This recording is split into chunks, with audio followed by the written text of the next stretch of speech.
муроҷиат ба тоҷирону соҳибкорон дар моҳи Рамазон. Раёсати вазорати корҳои дохилӣ дар шаҳри Душанбе бо нашри як муроҷиат ба тоҷирону соҳибкорон хоҳони нигоҳ доштани мувозинати нархи молу маҳсулот гардид.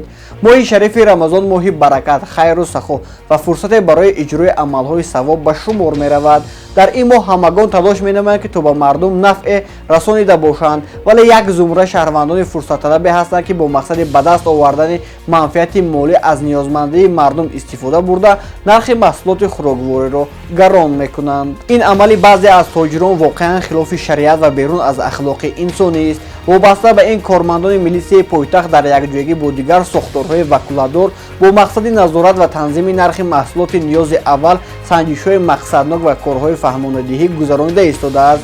аз ҷумла омадааст дар муроҷиат. бо назардошти ин аз ҳамаи тоҷирону соҳибкорон даъват карда шудааст ки мувозинати нархи молу маҳсулотро нигоҳ доранд. дар акси ҳол дар доираи талаботи қонунгузорӣ чораҳои таъсиррасонии қонунӣ андешида хоҳад шуд. пардифен ҳаб ҳангоми дарди сар, дарди боғум ва дандонҳо тавсия дода мешавад. пардифен аз ширкати вега фарм.